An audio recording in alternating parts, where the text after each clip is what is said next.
It's a big year for Teenage Mutant Ninja Turtles and for Turtles fans, obviously. I mean, we got Shredder's Revenge coming out this summer. Really looking forward to this one. Cannot wait. The physical edition of this game is going to be handled by Limited Run Games in North America. Don't know exactly how they're going to handle that, collector's editions, that kind of thing. And then in Europe, I believe Merge Games is going to be handling the release of it physically, so keep an eye out for that.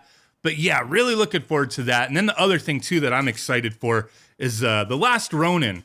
I really enjoy this Turtles series. It's on issue 4 right now, and the 5th and final issue is coming out in a week. So really looking forward to that. It's about time that this has wrapped up. There is going to be a hardbound of this as well this summer after the 5th issue comes out. Highly recommend it. I'm a Turtles fan. I like the Turtles, and The Last Ronin is definitely something I can recommend you checking out. Now, beside all that, the one thing that we've been talking about quite a bit has been the Cowabunga collection, the retro re-release of 13 classic games. And I'm extremely excited for this, but we've done a couple videos talking about a few things that, maybe perceived as negatives, right? The editing of the music for the arcade game, which has happened in the past. The Pizza Hut logos are gone. Oh my God. Kind of crazy, just stuff to report on and talk about. I'm kind of over that aspect of it, but the big thing was the Cowabunga Collection limited edition that was announced not too long ago, went up for pre-order. I talked about it, and I talked about the price point and how I thought the price was kind of high. Like, don't get it twisted. I'm not the kind of person who boycotts anything. I was like, oh my God, this is ridiculous. Boycott the Cowabunga. No, I never said nothing like that, right? But some people get some things kind of twisted. A little weird, right? If you saw the value in it and you're a huge Turtles fan, who cares? It's your money. Do with it as you please, right? I just thought the value, like, for the game being $40 physical versus the collectors, or my bad. The way they word this is limited edition collector set, which is what I want to kind of talk about. But for it to be $150 versus the $40 regular edition just seemed kind of nuts for what it came with. So just a real quick overview. You're getting a physical copy of the game, the cloth poster with Kevin Eastman's adaptation of the Turtles in Time game, new artwork, really awesome. Same thing with the packaging. He did the packaging artwork. So yeah, there's some money being involved in paying him to do that. I understand that part. That cloth poster is 16 inches by 24 inches. It looks cool as fuck. I'm not going to lie. But I think that and the art book are probably the highest value items here. That cloth poster, that might be frame worthy, man. If you could see Kevin Eastman at like a convention or something, get him to sign that thing, that would be awesome. But the other stuff we're getting is those multi-layer acrylic diorama set of the Turtles, which I don't really care for that kind of stuff. I think it should have came with like a statue or a figure to justify the $150 price point. It's neither here nor there. Whatever. Enamel pin set, get 5 pins, and then 12 comic style character trading cards. I don't like the use of the word trading cards, but I'm not offended by it, and I'm not going to lose sleep over it. I just think like, hey, if everybody buys this, they get the same exact cards. They're not trading cards. They're collectible cards because everybody's getting the same damn ones. Like, you're not going out and trading them. Why are they called trading cards when they're not like a random assortment, right? Whatever, man, whatever. And then that big thing, to me, the second big thing is the art book, 180 pages, dedicated chapter for each of the 13 games. I love stuff like that. I love art books, but I just saw this whole package at $150. Like, holy crap, man, this was under $100. I could maybe like be like, hell yeah, I'll do it type of thing, right? But at 150, it was like, okay, it just seemed way out there, man. It seemed way out there. Now, it's fine. If you want to buy it, the thing is like when I first talked about the price, I did put the link to Best Buy because it was available for pre-order. And I know people want to buy these things. They're into this kind of stuff. Just because I'm not, or I don't think it's worth it type of thing. I just thought it's too expensive. Other people will be interested. I posted the link. It sold out like pretty damn quick. It went up on Amazon, Target, sold out everywhere. All over the place, all over your face. It's sold out. As of the recording this video, it did restock yesterday on a few places, and it's still available on Best Buy for the Switch. The Switch version is the one that keeps selling out first, but it almost seems like the allocation, like, wow, there's like people are buying this at $150.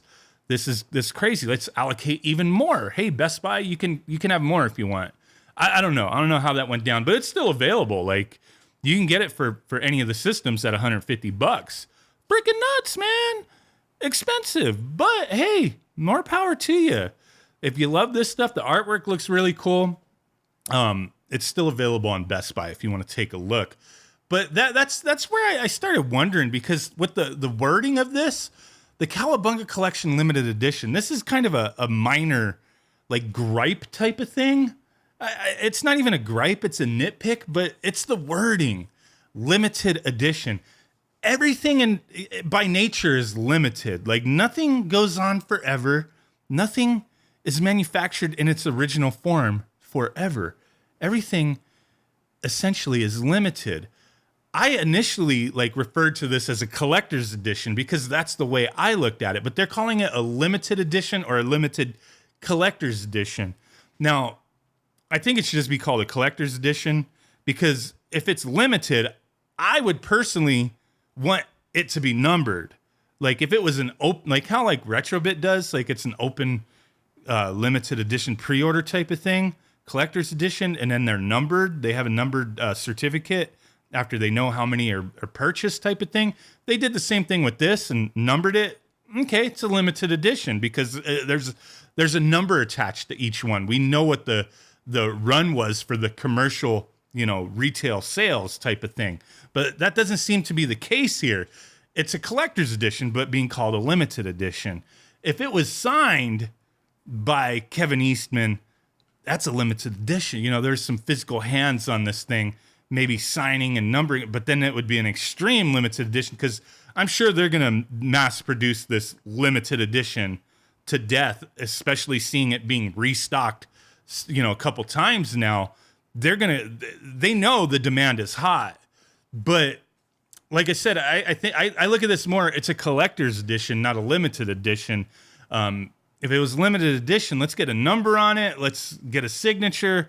Let's make it a really limited edition. And then, if it was like, oh, this is limited to 2,000 copies, 5,000 copies. I don't know. In the grand scheme of things, still a lot of, it's a big number. But as for a worldwide type of thing, it's really not.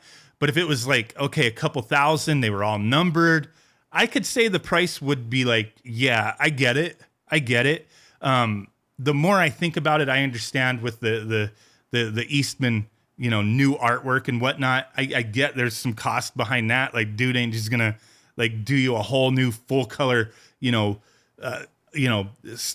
set of art for nothing. You know what I mean? There's some money behind it, but man, how many copies of this thing are they selling? That's what I'm wondering about. Like, it's a cool little collection. At $150, really up to you to see the value there. I've seen a few people state like, man, I'll just wait till people, piece this apart and resell parts of it on eBay. Like, maybe somebody doesn't care about the art book. Like, that would be the thing. Like, I would want the art book. Like, that's one thing I really find cool. The poster's really cool too. But the art book, man, yeah, I've seen a few people like, I just want to buy the art book, man. I hope somebody will just resell it or whatever.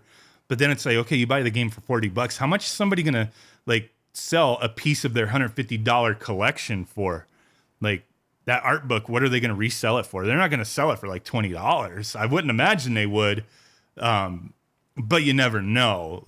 I just had a quick thought while I was getting ready to render this video. With the artwork that Kevin Eastman did for this, I'm not trying to justify the price, but I'm trying to understand better. I wonder what his deal was with Konami on this. Was it just a commissioned artwork with a set fee, or is it some kind of combination of things, or is it per unit sold? Like, I get a cut. Is that something like either the commission was so expensive to do this artwork, or is there a specific percentage cut per unit sold that he pockets for this artwork? That's one thing I'm curious about, and I really don't think that information is out there, as obviously that would be his own contract. But okay, back to the final parts of the video. I don't know. I'm kind of done talking about this limited edition thing, but I just had this thought: limited edition versus collector's edition. What's really the difference here? Like a limited edition should be more special. Collector's edition just here's some collectibles. You know what I mean? Limited edition is harder to get, fairly limited type of thing. But then at the same time, they only did a few thousand of these. People would be pissed at the same time. So I don't know. Just sharing thoughts, bullshitting with you guys. Appreciate y'all watching. Let me know what you think down below. Thank you. I'll catch you next time. Bye.